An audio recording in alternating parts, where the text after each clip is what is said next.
आज पूरा देश संविधान दिवस मना रहा है।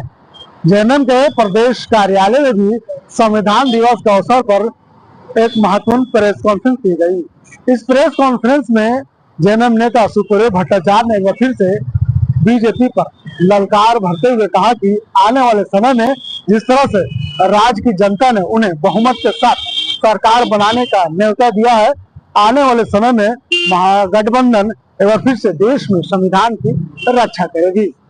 तो क्या कुछ कह रहे इस तमाम मुद्दे पर जेएमएम के नेता, चलिए हम आपको सुनाते हैं। संघीय व्यवस्था ने और इस संवैधानिक जो स्वरूप है उसको कई संस्थानों के द्वारा संस्थानों को काम करने का दिशा निर्देश दिया, जिसमें भारतीय संसद सबसे प्रधान संस्था, साथ साथ हमारी न्याय पालिका की व्यवस्थाएं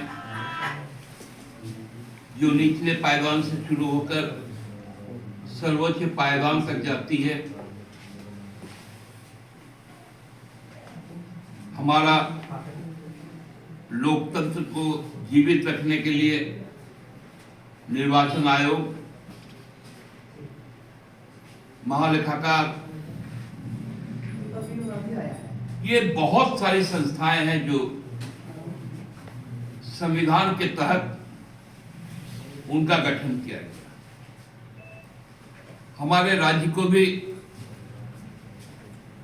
देश के जितने भी राज्य हैं, केंद्र शासित प्रदेश हैं, उसमें भी शेड्यूल के तहत शासन व्यवस्था को कायम किया गया है। 2015 नवंबर को जब हम राज्य अलग हुए, तब हम 5वीं अनुसूची के राज्य के तौर पर हम अनुसूचित हुए थे। हमारे 13 जिलों में पूरी तरह से शेड्यूल 5 लागू है और 11 जिलों के भी 2 जिलों में आंशिक तौर पर फिर शेड्यूल लागू है, जिसमें एक गोड्डा है और एक पलामू।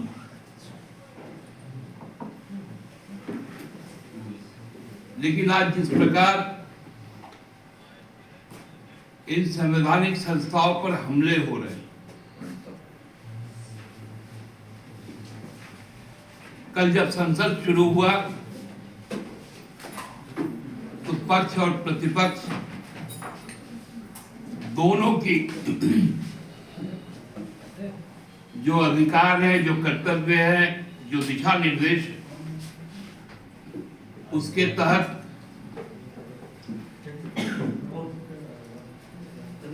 जब केंद्र सरकार को चुभने वाली एक सवाल पर जब बातें शुरू हुई, तो केंद्र सरकार द्वारा उस पर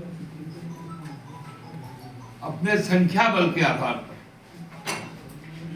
रोक लगा दी, लागू करने की तैयारी। और मनु संहिता के खिलाफ भारत के संविधान को बचाए अक्षुण्ण रखना हम सबकी न केवल जिम्मेवारी है, हम लोग आज के दिन यह शपथ लेते हैं कि हम अपने संविधान को किसी भी तरह से न छेड़छाड़ करने की कोई कोशिश होगी तो उसे बर्दाश्त करेंगे, और ऐसे नापाक इरादे वाले को, जैसे 23 तारीख को जवाब दिए थे, उस जवाब अब हर 26 नवंबर को देने जा रहे हैं। धन्यवाद। जनता पार्टी को शोभा देती है। हम अपने काम के प्रति प्रतिबद्ध है। शपथ ग्रहण के बाद पहली कैबिनेट के बाद सरकार क्रियाशील होगी, अनवरत अपने कार्यकाल के समाप्ति तक जनता के प्रति समर्पित रहेगी। भाजपा ने आरोप लगा, जो मुझे हिंसा के बारे में मालूम है, भाजपा के लोगों ने अपने जो वोट को मैनेज करने का जिन मठाधीशों को पैसा दिया था, लोगों ने उनको नकार दिया और उस पैसे को उन्होंने डकार लिया। तो ये भाजपा के लोग आपस में लड़ाई भिड़ाई कर रहे हैं। अब पैसा कोई खा गया, दूसरा का नाम ले लिया, तो उसको कुटाई नहीं करेगा तो क्या करेगा? भाजपा को अपना देखना चाहिए। आरोप जेएमएम पे और कांग्रेस पे लगाया। अब आरोप किस पे लगाएगा?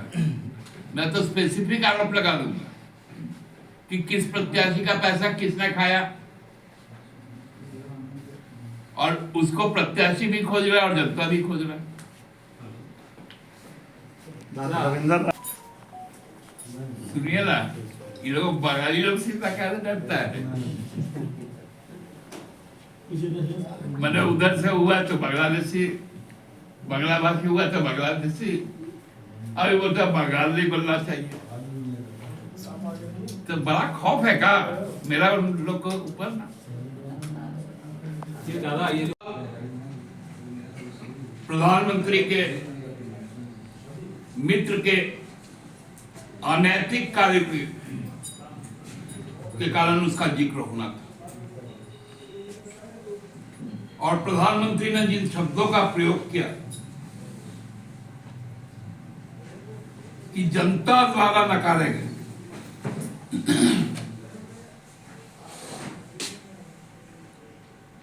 आप स्पष्ट बहुमत में नहीं है, आपका गठबंधन स्पष्ट बहुमत में है, लेकिन आपके बहुमत के खिलाफ भी एक मत है, जो वो लोग सभी नकारे हुए लोग नहीं हैं, स्वीकारे हुए लोग हैं। आप जिस तरह वाराणसी लोकसभा क्षेत्र का प्रतिनिधित्व करते हैं, वहां के प्रबुद्ध मतदाताओं के लिए स्वीकार्य हैं,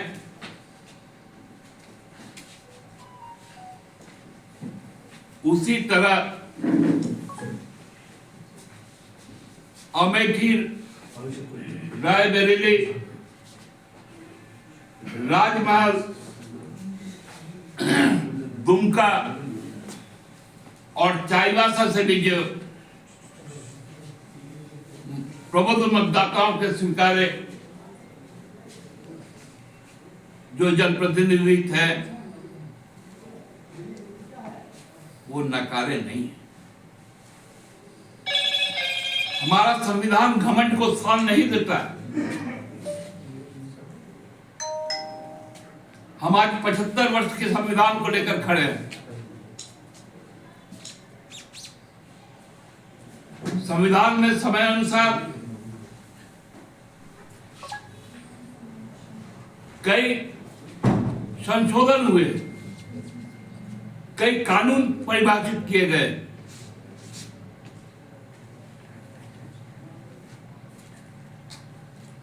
पारित किए गए नए कानूनों में भी संशोधन हुए, और ये संसद ने किया, राज्य के विधानमंडल द्वारा किए गए।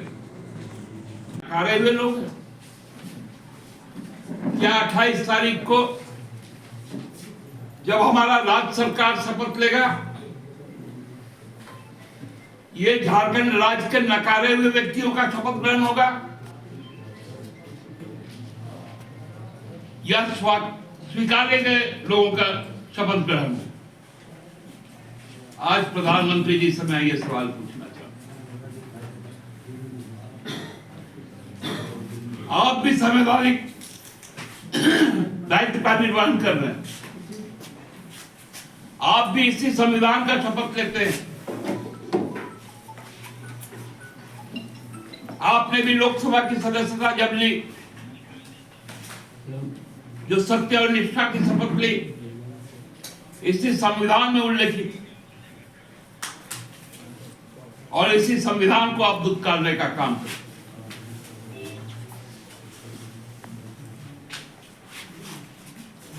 कौन लोग वहां पर विपक्ष में है जो नकारे हुए लोग?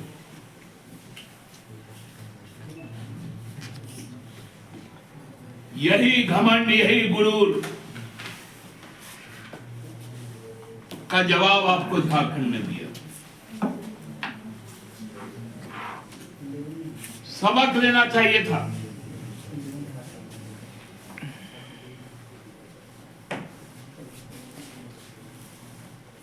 नतीजे आने के 48 घंटे के बाद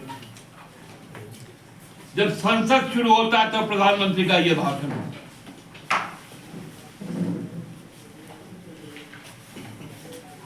ये कौन है?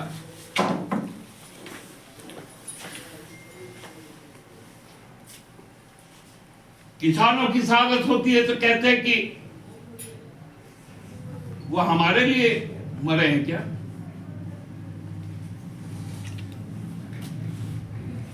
तो पुलवामा के शहीदों को क्यों चुनाव का हथियार बनाया गया? शहीदों को क्यों पोस्टर में उनकी शहादत की तस्वीरें लगाई गई थी?